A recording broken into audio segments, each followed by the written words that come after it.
Hello friends, कैसे हो आप सब। आई होप आप बेस्ट होंगे। आज हम लोग पढ़ेंगे फिजिक्स क्लास 10 का इलेक्ट्रिसिटी में मेरा एम होगा कि आपको हम ज्यादा से ज्यादा न्यूमेरिकल पर स्ट्रेस करें, क्योंकि थ्योरी पोर्शन आप तो कर लेते हैं, समझ में भी आता है, और कुछ थ्योरी को रिलेट करते हुए और न्यूमेरिकल उसके साथ हम एसोसिएट करेंगे और धीरे धीरे आगे बढ़ेंगे। देखते हैं, फिजिक्स को समझने का कोशिश करते हैं। तो चलो आओ बढ़ें, फिजिक्स पढ़ें। ओके, मैंने लिखा इलेक्ट्रिसिटी। आप देखो, इलेक्ट्रिसिटी के बारे में जानते हो, आप क्लास 6 से ही इलेक्ट्रिसिटी के बारे में पढ़ते आ रहे हो, तो आपको मालूम है, आपने सुना हुआ है टर्म क्या, कंडक्टर। कंडक्टर पढ़ा है, इंसुलेटर पढ़ा है, कंडक्टर में भी बेस कंडक्टर पढ़ा है, बैड कंडक्टर पढ़ा है, सेमी कंडक्टर पढ़ा है। तो ज्यादा डीप में नहीं जाते हुए मैंने बोला कि मेरा ज्यादा स्ट्रेस होगा न्यूमेरिकल पोर्शन पर। थ्योरी को रिलेट करेंगे और न्यूमेरिकल को हम लोग सोल्व करेंगे, देखेंगे कि कैसे कैसे बनता है, क्योंकि न्यूमेरिकल में स्टूडेंट्स के हाथ रुक जाते हैं। बहुत सारे स्टूडेंट न्यूमेरिकल पढ़ते हैं और उसको छोड़ देते हैं, समझते हैं कि मेरे काम का नहीं है। लेकिन इतना ध्यान रखना, बिना न्यूमेरिकल का फिजिक्स नहीं होता है, क्योंकि अगर फिजिक्स में से न्यूमेरिकल मींस कि अगर नंबर सिस्टम मींस मैथमेटिक्स को अगर माइनस कर दे तो फिजिक्स नहीं रह जाएगा, साइंस नहीं रह जाएगा, क्या बन जाएगा, जनरल नॉलेज बन जाएगा, जीके बन जाएगा। ओके, सो फिजिक्स और मैथमेटिक्स का बहुत ही डीप रिलेशनशिप है। कहा जाता है कि physics is father of mathematics and mathematics is language of physics. और भी आपको अच्छी अच्छी बातें बताएंगे। चलो शुरू करते हैं। तो कंडक्टर के बारे में आपने पढ़ा है कि कंडक्टर वह है जो क्या करता है, हीट और करंट को, इलेक्ट्रिसिटी को कैरी करता है, पास कर देता है अपने से। जैसे बहुत सारा हम लोग एग्जाम्पल लेते हैं मेटल्स का। और देखो, कोई भी कंडक्टर बना हुआ है, जैसे हम किसी वायर की ही बात कर ले, वायर को यहां से कट कर लिया एक पोर्शन, और आपको मालूम है कि इसी तरह के होते हैं। ये सपोज कि पीस ऑफ वायर है, और ये वाला पोर्शन जो डायमीटर इसका आ रहा है, स्पेस का डायमीटर सर्कुलर है, तो इस एरिया को हम लोग बोलते हैं क्या, area of cross section. This is called area of cross section. ये लेंथ ऑफ कंडक्टर है। और आपको मालूम है कि कंडक्टर या कोई भी चीज किससे बना हुआ है, एटम से। और एटम में भी आपको पता है कि सब एटॉमिक पार्टिकल्स होता है, इलेक्ट्रॉन, प्रोटॉन और न्यूट्रॉन। एटम के स्ट्रक्चर के बारे में आपने पढ़ा हुआ है कि atom generally considered as what, spherical in shape. और जो ठीक सेंटर में होता है वह क्या होता है, न्यूक्लियस होता है। ओके, न्यूक्लियस होता है, और न्यूक्लियस में क्या रहता है आपको मालूम है, प्रोटॉन रहता है और न्यूट्रॉन रहता है। आपको ये भी पता है कि प्रोटॉन पर पॉजिटिव चार्ज होता है और न्यूट्रॉन पर कोई चार्ज नहीं, कि न्यूट्रॉन चार्जलेस होता है। और किसी भी एटम का टोटल मास उसके सेंटर यानी कि न्यूक्लियस में क्या होता है, सिचुएटेड रहता है, वहीं पर सेंटर्ड होता है। और आपको ये भी मालूम है कि जो इलेक्ट्रॉन्स होते हैं, अलग अलग जो ऑर्बिट्स है, उस ऑर्बिट्स में आपने क्लास 9 में इसके बारे में डिटेल्स पढ़ा है केमिस्ट्री में, कि इलेक्ट्रॉन जो होते हैं जिस पर चार्ज क्या होता है, नेगेटिव, और यह डिफरेंट ऑर्बिट में क्या करते हैं, रिवॉल्व करते हैं। ओके, प्रोटॉन न्यूट्रॉन को छूना भी नहीं है। प्रोटॉन और न्यूट्रॉन तभी ब्रेक होता है जब न्यूक्लियर रिएक्शन होता है। तो यहां पर तो न्यूक्लियर रिएक्शन कराना नहीं है हमको, यहां पर हमने बात करना है सिर्फ और सिर्फ इलेक्ट्रॉन्स का। या जहां भी केमिस्ट्री में भी आप पढ़ते हो, तो जो भी जनरल रिएक्शन होता है उसमें इलेक्ट्रॉन्स ही पार्टिसिपेट करते हैं, और न्यूट्रॉन, प्रोटॉन यानी कि न्यूक्लियस हमारा सिर्फ और सिर्फ न्यूक्लियर रिएक्शन में पार्टिसिपेट करता है। ओके, तो आपको मालूम है कि कोई भी कंडक्टर किससे बना हुआ है, कंडक्टर बना हुआ है हमारा एटम से। और हर एटम में जो सब एटॉमिक पार्टिकल्स होता है, इलेक्ट्रॉन, प्रोटॉन, न्यूट्रॉन, वो सारे रहते हैं। तो यहां बात करते हैं इलेक्ट्रॉन्स की। तो जो भी कंडक्टर है तो उसमें इलेक्ट्रॉन्स क्या रहता है, हमेशा फ्री टू मूव रहता है, यानी कि पहले से वो अलग अलग डायरेक्शन में इस तरह से रहता है, मुड़ा हुआ, जैसे तैसे उसका अरेंजमेंट होता है। ओके, और आप देखते हो कि जैसे कंडक्टर है, सब कुछ है, बल्ब है, बैटरी, सेल वगैरह सारा ले लिए, अरेंजमेंट जब किए और स्विच जब ऑन करते हैं तो इलेक्ट्रिसिटी अपना फंक्शन शो करने लगता है। ओके, तो इलेक्ट्रिसिटी शो फंक्शन करने लगता है। वो किस तरह से होता है, सिंपल आप एग्जांपल लो कि टॉर्च ही लेते हो, और टॉर्च में जब स्विच को कनेक्ट करते हो, जैसे एग्जांपल हमने ले लिया टॉर्च का। ओके, और स्विच जब आप कनेक्ट करते हो यहां से, तो अंदर में क्या रहता है, सेल रहते हैं, बैटरी रहते हैं, यहाँ पर क्या रहता है, बल्ब रहता है, और जो ही स्विच हम लोग कनेक्ट करते हैं ये बल्ब जल उठता है, जलने लगता है इस तरह से। तो देखो ऐसा क्या हुआ, स्विच देने का मतलब है कि इसको जो पहले से डिसकनेक्टेड था उसको हमने कनेक्ट कर दिया, तो कनेक्ट करने का नतीजा हुआ ये जल गया। एक्चुअली में हुआ क्या, what happens here, this is need to know. देखो, तो जो कंडक्टर है उसमें जो इलेक्ट्रॉन्स है, फ्री इलेक्ट्रॉन्स, वो हमेशा रेडी टू मूव रहते हैं, यानी कि जो भी इलेक्ट्रॉन्स है रेडी टू मूव रहते हैं। जो ही उसको कहीं ना कहीं से एक्सटर्नल फोर्स मिलेगा, इलेक्ट्रॉन्स क्या करते हैं, मूव करने लगते हैं। तो देखो जैसे कंडक्टर है और उसको हमने कनेक्ट कर दिया सारे अरेंजमेंट के साथ में, और अरेंज कर दिया, और अरेंज करने के बाद यहाँ पर मान लो सेल या बैटरी से उसको हम कनेक्ट कर देते हैं सारा। आप देखो कंडक्टर लगा लो, बल्ब लगा लो, सब कुछ अरेंज कर लो, लेकिन जब तक सेल या बैटरी नहीं होगा बल्ब आपका नहीं जलेगा। क्लियर? तो जो ही बैटरी या सेल कनेक्ट करते हैं, सारे इलेक्ट्रॉन जो अलग अलग डायरेक्शन में मुड़े हुए थे, all electrons align in the same path, सारे एक पाथ में क्या होते हैं, अलाइन हो जाते हैं, जो ऑलरेडी पहले से रेडी टू मूव थे, यानी कि मूव करने के लिए तैयार रहते हैं हमेशा। आपको मालूम है कि जो ऑर्बिट्स होता है उसमें इलेक्ट्रॉन्स हमेशा रिवॉल्व करते रहता है। देखिए, तो ये कब मूव करने लगा, जब इसमें सेल या बैटरी से कनेक्ट किया गया, तो वो सेल और बैटरी क्या कहलाता है हमारा, उसी को हम लोग बोलते हैं ईएमएफ। ईएमएफ मतलब इलेक्ट्रोमोटिव फोर्स।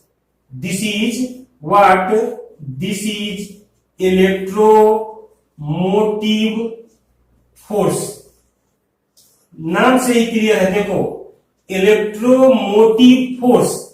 इलेक्ट्रो का मतलब इलेक्ट्रॉन्स, मोटिव का मतलब मोशन, मूवमेंट, और फोर्स, यानी कि यह जो सेल और बैटरी है वह कंडक्टर को और फुल अरेंजमेंट को क्या देता है, तो उसको एक्सटर्नल फोर्स देता है जो इलेक्ट्रॉन को क्या कराता है, मूव कराता है। और इसी तरह से हमारा सारा वर्क क्या होता है, कैरी फॉरवर्ड होता है। आई होप आप समझे होंगे थोड़ा। और भी आगे बढ़ते हैं। देखो, तो जो इलेक्ट्रॉन मूव करने लगा, जो इलेक्ट्रॉन फ्लो करने लगा, वही मूविंग इलेक्ट्रॉन क्या बनता है, उसी मूविंग इलेक्ट्रॉन को हम लोग बोलते हैं चार्ज। तो बात यहां पर आ गई दोस्तों, किसकी बात आ गई, चार्ज की। चार्ज जिसको हम डिनोट करते हैं किससे, क्यू से। देखो फिजिक्स में जितने भी फिजिकल क्वांटिटीज है या उसके यूनिट्स है, सारे के डिनोटेशन के लिए कोई ना कोई लेटर होता है। और अगर पूरा का पूरा आप चार्ज, करंट, पोटेंशियल डिफरेंस या कुछ भी याद करोगे और उसको याद रखोगे तो वैसे में प्रॉब्लम होता है, क्योंकि न्यूमेरिकल जब भी बनता है तो न्यूमेरिकल बनाने के लिए फॉर्मूला आता है, और फॉर्मूला में डिनोटेशन यानी कि लेटर्स यूज होते हैं, इसलिए सबका सिंबल आपको याद होना चाहिए। तो देखो चार्ज को कैसे डिफाइन करेंगे, सिंपल आप लिख दो क्या, कि मूविंग इलेक्ट्रॉन्स कंस्टिट्यूट चार्ज, यानी जो इलेक्ट्रॉन मूव कर रहा है, जैसे यहां इलेक्ट्रॉन मूव करने लगा, यही क्या है, हमारा चार्ज है। और जैसा हमने बताया कि चार्ज को डिनोट करते हैं किससे, क्यू से, और इसका एसआई ऐसा यूनिट ऑफ चार्ज क्या होता है? तो ऐसा यूनिट ऑफ चार्ज होता है कूलम्ब, COULOMB। और कूलम्ब को डिनोट करते हैं किससे? C से। देखिए चार्ज क्या है? Moving electron. मूविंग इलेक्ट्रॉन ही चार्ज फॉर्म करता है और चार्ज का ऐसा यूनिट कूलम्ब होता है। स्पेलिंग याद रखना, COULOMB। और इसको कूलम्ब को डिनोट करेंगे C से, चार्ज को डिनोट करेंगे Q से और कूलम्ब को डिनोट करेंगे C से। आप इसको नोट कर लो। ओके, तो चार्ज के बारे में हमने समझा कि मूविंग इलेक्ट्रॉन कंस्टिट्यूट चार्ज, कि जो इलेक्ट्रॉन मूव करता है वही चार्ज फॉर्म करता है, बट वो चार्ज का डेफिनेशन नहीं है। Actually charge will be defined like this. हमने लिखा it is a physical property of a substance. Charge क्या है? किसी सब्सटेंस का, आप कंडक्टर ले सकते हो, किसी सब्सटेंस का फिजिकल प्रॉपर्टी है। Okay, physical property of a substance which causes it to experience of force, जो कि उसको, उसके लिए क्या करता है? फोर्स का कारण बनता है, उसके कारण फोर्स एक्सपीरियंस किया जाता है when placed near another या other matter और substance। यानी जो भी उसके जैसा सिमिलर कोई सब्सटेंस है और उसके नजदीक ले जाते हैं, सेम प्रॉपर्टी वाले के नजदीक, तो वहां पर एक फोर्स फील किया जाता है, महसूस होता है, वही क्या करता है? चार्ज कहलाता है। और मूविंग इलेक्ट्रॉन चार्ज फॉर्म करता है, मूविंग इलेक्ट्रॉन चार्ज एक्चुअली है नहीं। तो आप इसको बड़े बारीकी से ध्यान से समझना। और आप देखो सारे इलेक्ट्रॉन्स, चार्ज, ये सारे एसोसिएटेड है। तो बात करते हैं इलेक्ट्रॉन के बारे में, हम लोग पढ़ते आ रहे हैं एक इलेक्ट्रॉन पर कितना चार्ज होता है। Okay, one electron having how much charges. देखो ये होता है 1.6 इंटू 10 टू द पावर -19 क्या? कूलम्ब। हमने बोला चार्ज का ऐसा यूनिट कूलम्ब होगा और कूलम्ब को डिनोट किया जाएगा C से। तो एक इलेक्ट्रॉन पर इतना कूलम्ब चार्ज होता है। आप कहेंगे कि डायरेक्ट कैसे लिख दिए? वही मैंने बोला कि ये बहुत सारे ऑब्जर्वेशन कैलकुलेशन से ये वैल्यू ऑब्टेन किया गया है। डायरेक्ट आप यूज करने के लिए इसको याद रख सकते हो, लेकिन जब आप फिजिक्स पढ़ते हो तब आपसे हमेशा किसी को भी पूछने का अधिकार है कि ये कहां से, कैसे, क्यों आया। तो ठीक है, जानेंगे हम लोग बाद में। तो देखिए एक इलेक्ट्रॉन पर इतना कूलम्ब चार्ज, और आपसे पूछा जाएगा, एनसीईआरटी में क्वेश्चन भी दिया है कि एक कूलम्ब में कितना इलेक्ट्रॉन। बहुत ही आसान है, यूनिटरी मेथड का यूज करके आप निकाल लीजिए। तो एक इलेक्ट्रॉन पर इतना कूलम्ब चार्ज, तो 1 कूलम्ब में कितने इलेक्ट्रॉन? देखिए कूलम्ब नहीं रह जाएगा, ये आके 1 को डिवाइड करेगा, ये आएगा 1/1.6 इंटू 10 के पावर -19। देख लीजिए। और कभी भी तो ऐसा लिखना नहीं है, साइंटिफिक नोटेशन में लिखना है। इसको हम फिर कैसे लिखेंगे? देखिए ये आया 1/1.6 और इंटू माइनस वाला ऊपर जाएगा 10 के पावर 19। कौन चीज? इतना इलेक्ट्रॉन्स, दिस इलेक्ट्रॉन्स, इतना क्या? इलेक्ट्रॉन। सिंपल आप ये भी लिख सकते हो। अब क्या करो, आप इसको क्या कर दो? डिवाइड कर दो। तो डिवाइड करने के बाद ये आपको एक्यूरेट वैल्यू आ जाएंगे। क्या है हमारे पास? देख लीजिए 1/1.6, तो कितना आया? 10/16 आएगा into 10 to the power 19 electron. Okay, और 10 को जब इससे डिवाइड करिएगा तो ये आएगा 0.625 इंटू 10 टू द पावर 19 कितना? इलेक्ट्रॉन्स।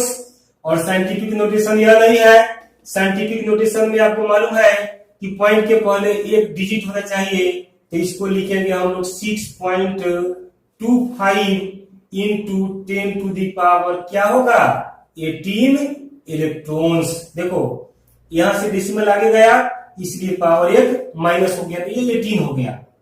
तो क्लियर है कि एक इलेक्ट्रॉन पर इतना कूलम्ब चार्ज होता है और एक कूलम्ब चार्ज में कितने इलेक्ट्रॉन्स होते हैं, इतने इलेक्ट्रॉन्स होते हैं 6.25 10⁻18 इलेक्ट्रॉन्स। आप नोट कर लीजिए। तो चार्ज हमने पढ़ लिया और अगले सेगमेंट में बढ़ते हैं, बात करते हैं करंट की। करंट मीन्स कौन सा करंट, इलेक्ट्रिक करंट।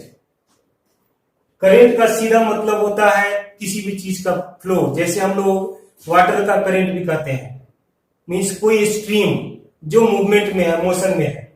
बात इलेक्ट्रिक करंट की चल रही है, तो यहां पर इलेक्ट्रिक करंट किसके कारण, चार्ज के कारण, और भी कुछ फिजिकल टर्म्स है जो एसोसिएटेड है।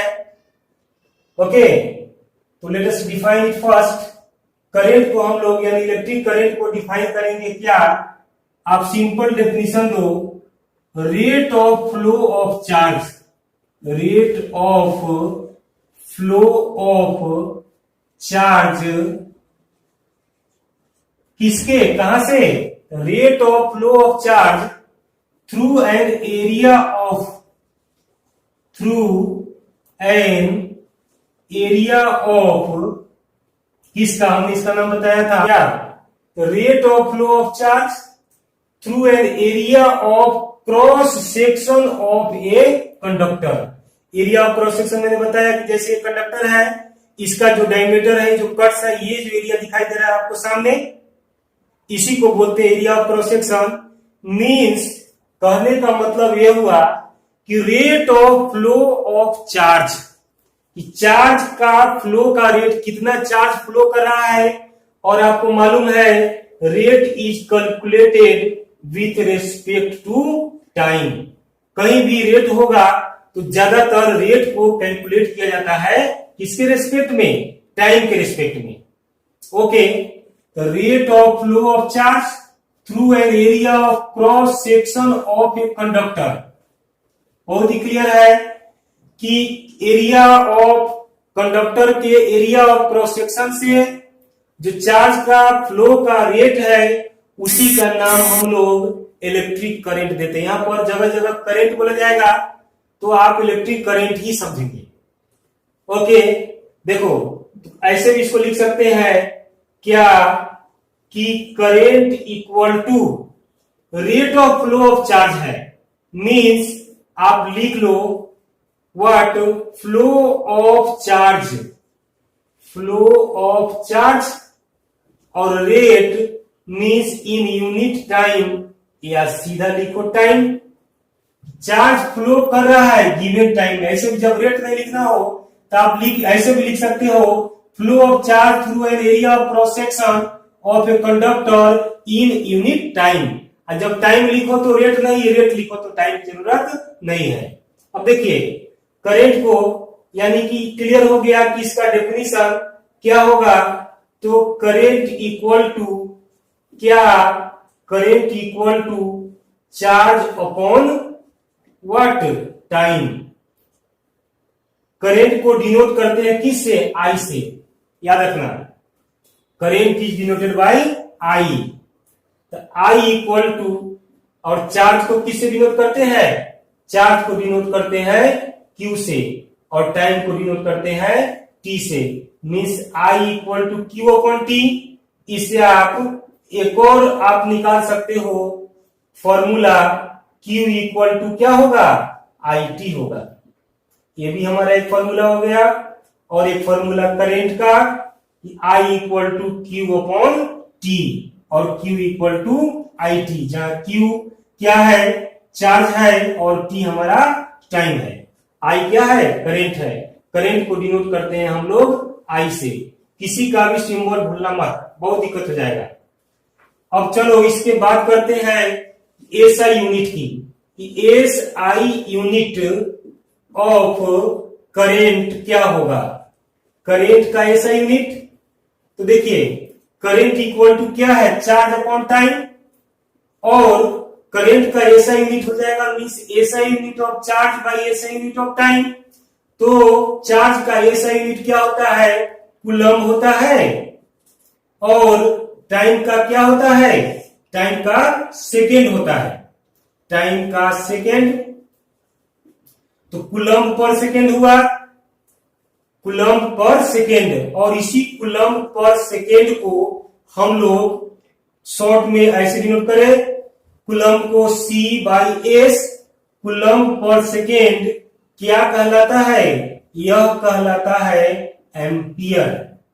देखो एम्पियर, एंड्रे मारी ampere was a French scientist, उन्हीं के रेस्पेक्ट में इसका यूनिट दिया गया है। और हमेशा एक बात ध्यान रखना, एम्पियर जब भी लिखा जाएगा तो ए हमेशा स्मॉल लिखना और डिनोट करेंगे किससे, कैपिटल ए से। Ampere is started from small A and denoted by capital A. Clear? तो ऐसा यूनिट ऑफ करंट क्या हुआ, एम्पियर हुआ, जो कि कूलम पर सेकेंड के इक्वल है। यानी ऐसे भी लिख सकते हो कि एक एम्पियर का, जैसे आपने पढ़ा है एक कूलम का चार्ज, कि एक कूलम में कितना इलेक्ट्रॉन चाहिए, एक इलेक्ट्रॉन में कितना कूलम, उसी तरह जो एम्पियर हुआ, जो कूलम पर सेकेंड हुआ, तो एक एम्पियर का इलेक्ट्रिक करंट क्या होगा, तो एक कूलम चार्ज कितना एक सेकेंड टाइम में किसी area of cross section of conductor से पास कर रहा है, तो वही हमारा क्या देगा, इलेक्ट्रिक करंट ऑफ 1 एम्पियर देगा। यानी 1 एम्पियर का करंट एक कूलम चार्ज एक सेकेंड टाइम में क्या किसी कंडक्टर के एरिया ऑफ क्रॉस सेक्शन से पास करता है, वही हमारा करंट फॉर्म करता है। आई होप समझ चुके होंगे। एक और बात, वह डिवाइस जो करंट को मेजर करता है, इलेक्ट्रिक करंट को मेजर करता है, उसका नाम याद रखना क्या है, ammeter. The device which measure the electric current is called ammeter. Main बातें यही सब बातें हैं। बोर्ड में भी आपको इसी तरह से पूछा जाता है और इसी तरह से आपको रिप्लाई करना है। आप नोट कर लो। देखो अभी तक हम लोगों ने पढ़ा क्या, हम लोगों ने पढ़ा अभी तक चार्ज, जिसको डिनोट करते हैं कितना से, किससे, क्यू से। इसका ऐसा यूनिट क्या, कूलम्ब, और उसको डिनोट करते हैं सी से। उसके बाद फिर आपने पढ़ा क्या, आपने पढ़ा करंट, इलेक्ट्रिक करंट, करंट को डिनोट करते हैं किससे, आई से, और इसका यूनिट होता है एम्पियर, जिसको डिनोट करते हैं ए से। ओके, फिर आपने फॉर्मूला पढ़ा क्या, Q is equal to I T, और इसी से जो कि किसे निकला है, आई से निकला है, यानी कि I equal to Q upon T. उसके बाद में हम लोग कुछ इलेक्ट्रॉन्स के बारे में पढ़े। तो देखो फिजिक्स में न्यूमेरिकल बनाते समय सबसे जरूरी बात यह है कि आप जो कुछ भी दिया है आप उसको सिंबल्स में लिखो। सिंबल्स में लिखने के बाद अपने आप आपको समझ में आएगा कि कौन सा फॉर्मूला यूज करना है। तो एक क्वेश्चन हम लेते हैं कोई बुक से, कि जैसे हमारे पास एक बुक है जिसमें है कि कर रहा है calculate the current in A circuit 500 coulomb of charge pass on through in it 10 minutes. मतलब 10 मिनट में 500 कूलम चार्ज कर रहा है किसी भी कंडक्टर से, तो बताओ कि करंट कितना हुआ। तो देखो जब भी आप न्यूमेरिकल सोल्व करना, मैंने बोला कि उसको सिंबल्स में लिख लेना। इसमें कह रहा है 500 कूलम क्या है, 500 कूलम इसमें चार्ज है, तो चार्ज को डिनोट करते हैं किस से, क्यू से। तो क्यू इक्वल टू 500 कूलम सी हो गया, 500 कूलम चार्ज हो गया। और इसमें कह रहा है कि 10 मिनट में, मींस टाइम दिया हुआ है हमारे पास क्या, 10 मिनट्स। ओके 10 मिनट्स टाइम है और हमको फाइंड क्या करना है, आई यानी कि बताना है कि करंट क्या होगा, कितना होगा। यही हमारा क्वेश्चन है। देखो ये क्वेश्चन है, तो I इक्वल टू हमारे पास formula already Q by T है। तो देखिए Q भी मालूम है, T भी मालूम है, और शुरू से आपको यह पता है कि जो भी होगा हम उसके स्टैंडर्ड यूनिट में लिखेंगे। तो टाइम का स्टैंडर्ड यूनिट तो मिनट होता नहीं है, क्या होता है, सेकेंड होता है। आप इसको सेकेंड में कन्वर्ट कर दो, मींस 10 मिनट्स इंटू 60, तो क्या हो गए, सेकेंड हो गए। ये आए हमारे 600 सेकेंड, और सेकेंड को डिनोट करते हैं किससे, एस से। अब निकाल लो आई आसानी से, Q मालूम है, T मालूम है, देयरफॉर I इक्वल टू क्या है, फॉर्मूला हमारे पास मालूम है Q अपॉन T। तो Q देखिए 500 और टाइम कितना 600, 20 कैंसिल कर दो, इससे डिवाइड करोगे आंसर आएगा कितना, 6 8 जा 0.8 2, 6 3 जा इतना क्या लिखोगे, एम्पियर। 2 डिजिट में निकाल के आप छोड़ दीजिए, या 3 डिजिट भी निकाल के राउंड ऑफ में 2 डिजिट में कर दीजिए, और इस तरह से बड़े ही आराम से आप न्यूमेरिकल बना सकते हैं। और भी इस पर न्यूमेरिकल्स है बहुत सारे, हम लोग पढ़ेंगे। न्यूमेरिकल पर हमारा फोकस ज्यादा होगा, और साथ में थ्योरी भी पढ़ेंगे। और हम लोग फिर मिलते हैं अगले क्लास में। Thank you very much.